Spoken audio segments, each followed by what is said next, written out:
Olá, amados, sejam muito bem-vindos ao podcast Ative Seu DNA e Valnice Milhomens. Aqui nós contamos estratégias e ferramentas para enriquecer seu espírito, sua alma e seu corpo.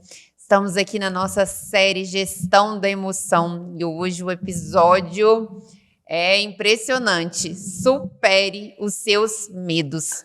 Se você ainda não se inscreveu aqui no canal, inscreve-se aqui, não esquece de se inscrever e também ativar as notificações para receber os próximos vídeos. E não esquece de curtir esse vídeo.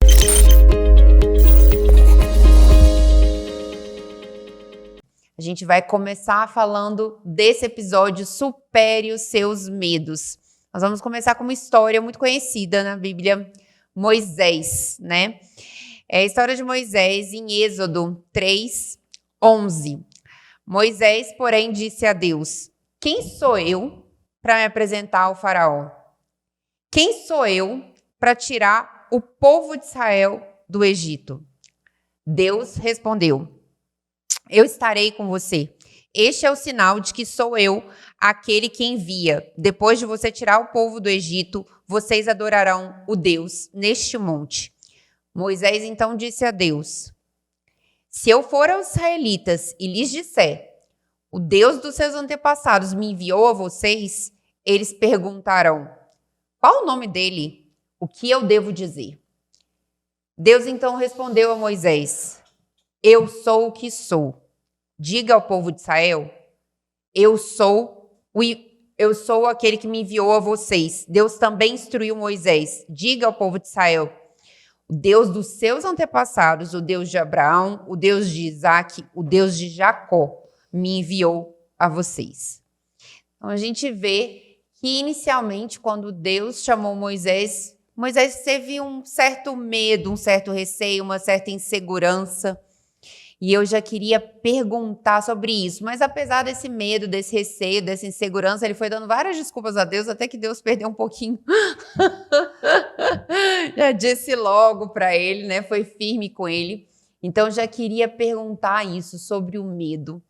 E se você já teve alguma situação na sua vida que o medo te paralisou, como que o medo pode nos paralisar e como fazer para ele não deixar que o medo nos paralise? São várias perguntas? São várias. O medo é a emoção que sentimos quando existe uma ameaça ao nosso bem-estar físico, emocional ou espiritual. O medo é uma reação normal, saudável do ser humano de proteção. Eu tenho que preservar o meu bem-estar, a minha segurança. Qualquer coisa que ameace isso gera em mim uma emoção. Mas sempre o medo tem a ver com algo que é real. Diferente da ansiedade, que é imaginária, o medo tem a ver com algo real, que me ameaça. Se aquilo desaparecer, também desaparece o medo. Então ele não é permanente, não é como a ansiedade. Medo. Será que a desculpa de Moisés, medo de ir a Faraó, por que ele tem medo de ir a Faraó? Ele fugiu com medo de Faraó matá-lo. Mas a ameaça era real? Era. Faraó decidiu matá-lo. Ele fugiu. Teve medo de ser morto, fugiu. Agora ele está seguro no deserto. Agora Deus o manda para Faraó. Manda para Faraó, não era o mesmo Faraó, provavelmente, né? Mas olha lá a questão do outro podcast, o nosso cérebro é um negócio, né? Ele vai guardar as experiências do passado e vai aparecer quando a gente não quer que apareça, né? Então vai despertar aqui o gatilho da memória do medo anterior. Ele vai me matar. Eu me apresentar a Faraó, quem sou eu, não é? Quem sou eu? Mas, quando ele chega e diz para Deus, envia outro, Deus se zanga, né? Mas ele obedece. E vamos ver a partir daí um Moisés intrépido. Por quê? A ameaça desapareceu. Ele foi a Faraó, enfrentou o Faraó, foi firme. Quando você me pergunta, eu já tive algum medo? Nós podemos ter um impulso de proteção exagerado, exacerbado, de segurança e ficar temendo tudo. Quando chegou a Revolução Comunista em Moçambique, o país tornou-se independente, e eles vieram de uma forma muito violenta, prendendo as pessoas, mandando para campos que eles chamavam reeducação, para capinar. E logo que chegaram, a primeira coisa que fizeram, começaram a parar os carros todos e as pessoas na rua, nos restaurantes, e pedir documento. As pessoas não estavam habituadas a andar com documento. E quem não tinha, eles mandavam subir num caminhão para levar para esses lugares para capinar. E perguntavam, quantos anos você tem? Solteiro ou casado? Se tinha mais de 18 e dissesse solteiro, mandava também para o caminhão. Eu estava indo para um culto, né? E tinha um rapaz, estava sentado no banco de trás, no meu fusquinha. Eu fui parada, mas eu não sabia o que estava acontecendo. Isso é uma violação assim, então. E depois ele pergunta, solteiro ou casado? Solteiro. O rapaz, solteiro, lá atrás. Ele já tomava todo mundo como prostituta. Aí mandou que eu estacionasse o carro. E depois eu, inocente, né, tranquila, não estou sabendo o que está acontecendo. Tranquilo.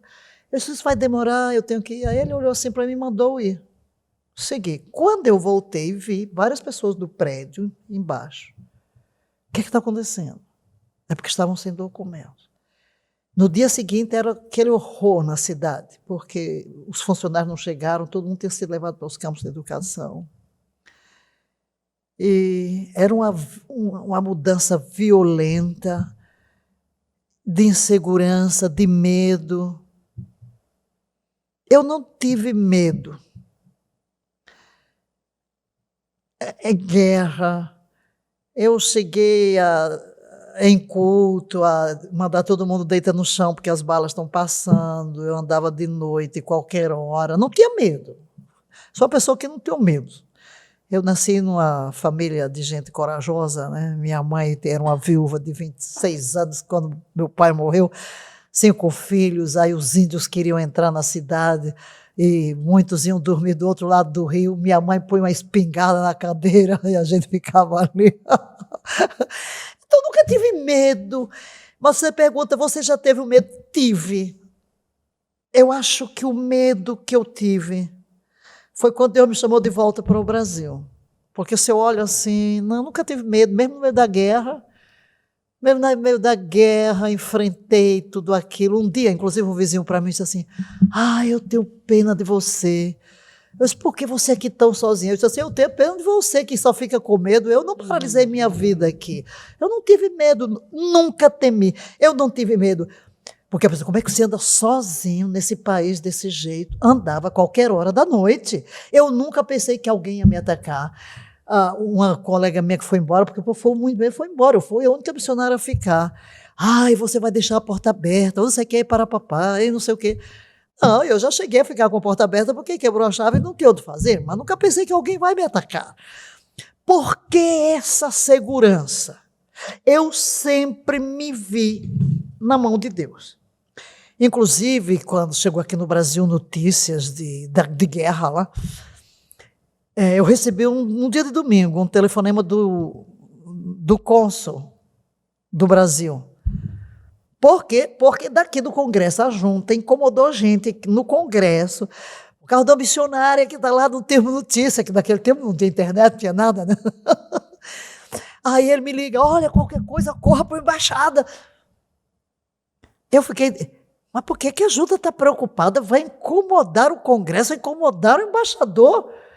Aí eu escrevi para a junta assim, vocês nunca terão razão de se preocupar comigo. Eu estou nas mãos de Deus. Deus é responsável por cuidar de mim, eu sou responsável por fazer a obra. Para alguém me tocar, Deus tem que abrir uma brecha na mão dele. E se ele abrir é porque é interessante para mim, eu preciso disso. Então não tinha medo. Mas quando Deus mandou renunciar a tudo, voltar ao deserto e sem ninguém, e no dia que ele me jogou no chão, em Pretória, e me chamando de volta para o Brasil, a gente conversou antes aqui desse podcast e eu tinha visto aí as perguntas, eu fiz uma varredura no meu passado. Será que eu tive algum momento de medo? Porque eu sou tão corajosa. Eu ando no mundo sozinha, eu não tenho medo de nada. Não tenho medo de nada. Não penso que o mal me toca, eu ando sempre assim. Eu sei que os anjos me protegem, não tenho medo de andar sozinha. Nada, muito segura em Deus, né? Mas ali, quando eu estava no chão, e eu tinha renunciado à junta, calada, em silêncio. Por meu temperamento, não gosto de constranger ninguém, tinha passado por uma revolução espiritual muito forte. Aí quando eu estou ali com a cara no chão, e Deus me fala, estás pronta agora? E eu digo, para quê? Para ires para o Brasil? Gente, eu me vi como se fosse assim um ratinho na boca de um leão para me devorar. Por que essa reação? Que é o que eu quero?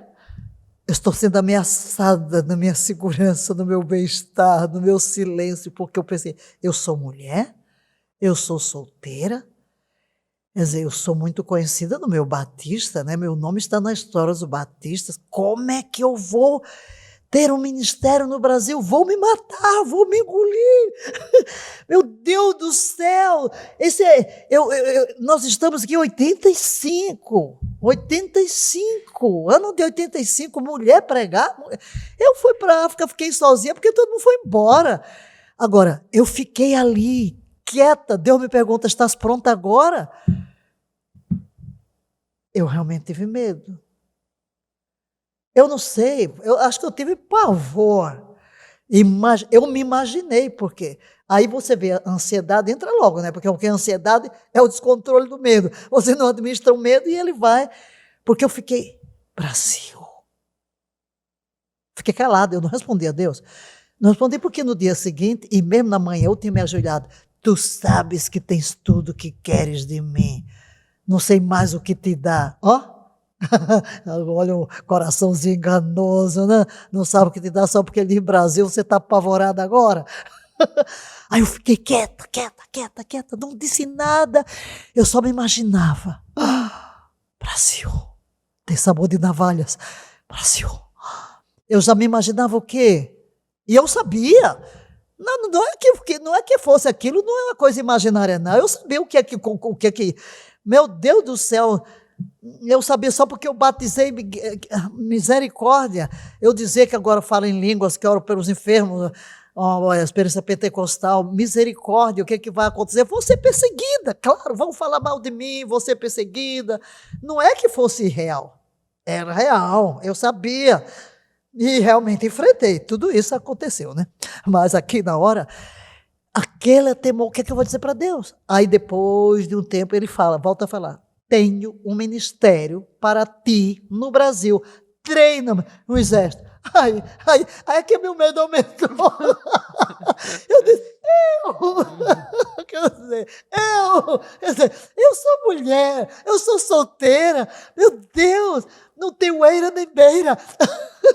Renunciar junta, não estou ligada a nada, estou aqui perdida sozinha na África do Sul, em silêncio, no deserto. Mas aí aventurei uma perguntinha, depois de muito tempo, quando?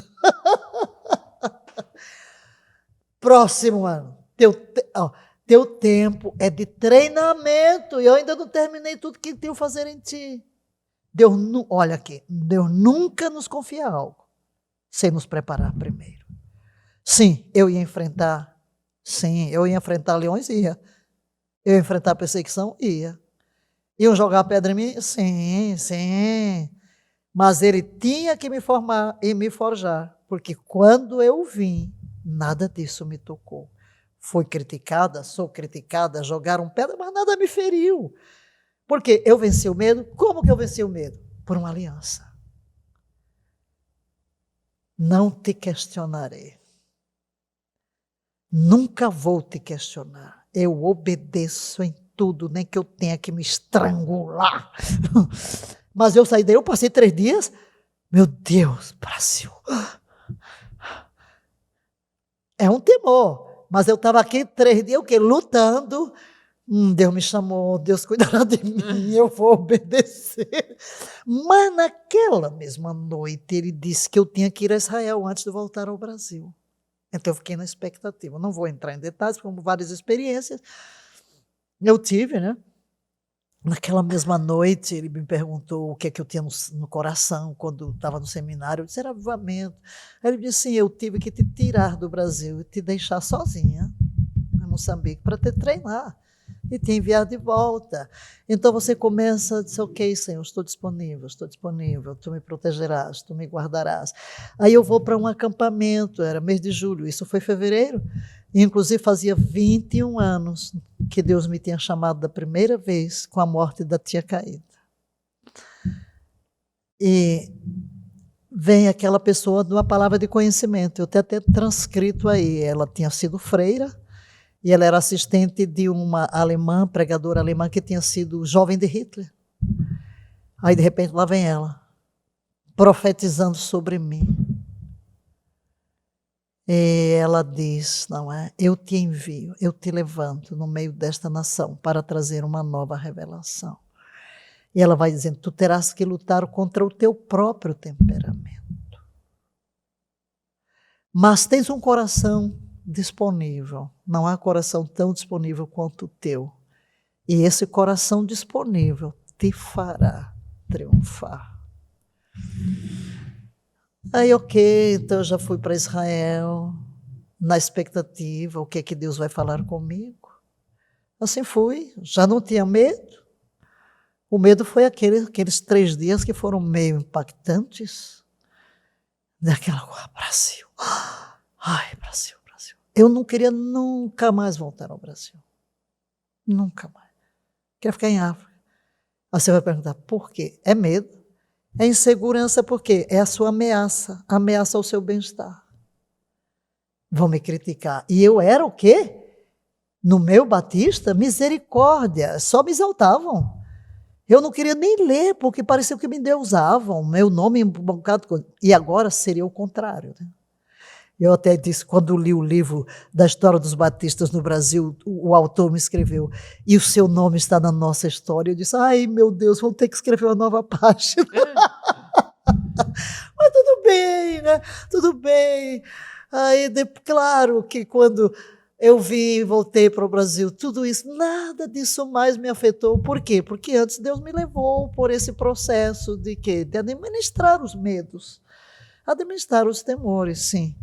E sabemos que Deus cuida de nós, Deus nos protege, e glória a Deus que o medo é passageiro, e embora ainda não tivesse passado, porque realmente eu tive que enfrentar tudo aquilo que eu temi, né?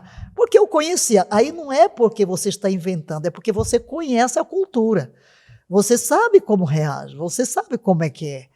Aí você já sabe que sim, esse caminho vai me levar a isso. Jesus, por exemplo, quando ele está orando ao Pai, ele sabe o que é a cruz. Ele sabe o que vai enfrentar. Ele está temendo? Está doendo. Pai, é possível? Não, não é. Eu vou enfrentar. Sim, era real. Mas ele venceu. Venceu a resistência. Eu me rendo. É a tua vontade? Este é o caminho. Eu me submeto. Foi o que aconteceu comigo, é o que tem que acontecer com todos nós. Em qualquer tempo que eu temer, hei de confiar em ti. Então, qual seria o seu conselho prático para uma pessoa que aí precisa superar o medo, a insegurança? Qual seria o seu conselho? Número 1, é entender que você não está só. Que o que você está enfrentando, sim, é real, mas não vai lhe destruir. Aí eu trago a promessa, não temas, Olha, se você entrar na Bíblia e puser lá no Google, versículo sobre não temas. Ei, você vai ter um para cada dia do ano. Não temas, porque o temor é uma coisa natural no ser humano. Por isso Deus vai repetir. Não temas.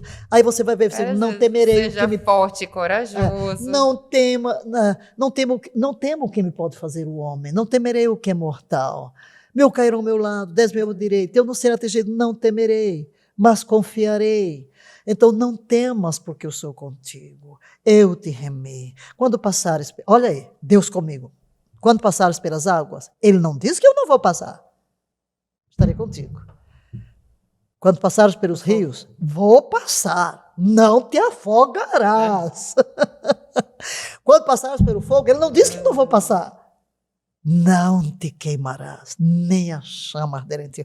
Então, há uma situação real que ameaça o meu bem-estar físico, o meu bem-estar espiritual. Por exemplo, eu estou num país de guerra. Tem uma ameaça real? Tem, mas eu não preciso ter medo. Por quê? Sei que Deus me protegerá. E olha, queridos, eu posso dizer, eu vivi em Moçambique em tempos de guerra. A guerra da libertação, guerra pós-libertação, de guerrilha. Andei no meio do perigo. Nada me tocou. E se tocasse, Deus também daria graça para vencer, não é? E essa certeza, desenvolver dentro de nós, qualquer problema de alma, e essa alma é complicadinha que só, mas tudo, gente, eu vou voltar a princípios que eu já toquei aqui, mas eles são o segredo da nossa vitória. Tudo começa com uma visão. Junto com a visão, vem um pensamento. Pensamento casado com a visão gera um sentimento. O sentimento provoca uma reação, provoca uma atitude. Então, o segredo em tudo isso que a gente já viu até agora, de ansiedade, de dor, de medo, de angústia, e seja lá o que vier na frente, seja lá que nome a gente chamar, de angústia, de medo, de desespero, de pavor, de terror, tudo começa com uma visão. Quando eu começo a olhar para Deus e ver o amor que Ele me tem, e eu me encontrar com esse Deus, e saber que Ele está comigo, que Ele me ama, que não me deixará, que dará ordem aos seus anjos para que me guardem em todos os caminhos, eu vou desenvolvendo dentro de mim uma estrutura estável, de uma estabilidade emocional, que me faz olhar para as coisas como elas são. Não vou menosprezá-las, mas não vou maximizá-las. Não, eu sei que a vida é real, que a vida tem desafios. Vão falar mal de mim? Ok, vão falar de mim, mas eu vou aprender nessa hora a perdoar, certo? Eu vou ter tribulação? Vou. Sim, não tem dúvida disso, mas eu não vou residir na tribulação, não vou lamber as minhas feridas, não vou alimentar as minhas mágoas, não vou, porque aqui, eu vou mudar o foco da minha visão para as promessas, para o cuidado de Deus. E quando eu mudo esse foco, que eu começo a olhar para Deus, aquilo que domina a minha visão, vai dominar as minhas emoções. E eu começo a me alimentar das promessas, as promessas de Deus para mim, casadas com a visão que eu tenho dele, despertam dentro de mim sentimentos bons, de paz, de alegria, de perdão, de tolerância, de bem com a vida. Eu me sinto seguro. Seguro estou, não tenho temor do mal, diz o hino. Eu gosto de cantar, né? Cada coisa que eu falo vem um hino na cabeça. Seguro estou, não tenho temor do mal, sim, guardado pela fé em meu Jesus. Então eu posso descansar em seu amor real. Ele em seu caminho sempre me conduz. Não me deixará, mas me guiará. Então sua mão sempre me protegerá. Então seguro estou. Seguro estou, vindo sombras escuras, nos caminhos teus, não te desanimes, canta um hino a Deus. Porque cada nuvem escura, um arco-íris traz. Quando em teu coração reinar perfeita paz. E como é que a paz reina? Tu conservarás em perfeita paz, não em medo, aquele cuja mente está firme em ti, porque confia em ti. E ao final e ao cabo, o medo é um espírito. O medo é um espírito. Então eu não posso dizer, eu tenho medo. Está escutando? Nunca confesse, eu tenho medo. Porque se você diz, eu tenho, você tomou posse. Sim. Manda embora, porque a Bíblia diz, Deus não nos deu espírito de medo. Então, meu conselho, olhe para o medo como um espírito. Ele veio aí, se intrometeu, manda embora. Manda embora. Deus não me deu espírito de medo, mas de coragem, de poder, de moderação. Quando eu digo assim, eu tenho um celular, significa o quê? É posse. Propriedade. Se eu digo eu tenho medo, eu tomei posse. Ei, seu espírito de medo, vai embora. Fora da minha vida. Fora da minha vida, espírito de medo. Seja lá qual fobia seja. De barata, de mosquito, de cobra, de elevador, de altura, de ladrão. Enfim, tu conservarás em perfeita paz aquele cuja mente está firme em ti. Este é o foco. Se eu mantiver o foco nele, não temerei. Que me poderá fazer o homem? Nada. Deus está comigo. Como poderoso guerreiro, eu vou vencer todas as batalhas. Amém, aleluia. Então, se você conhece alguém que está passando por alguma situação de medo, de insegurança, receio, pânico, não esquece de compartilhar essa mensagem e até o próximo episódio.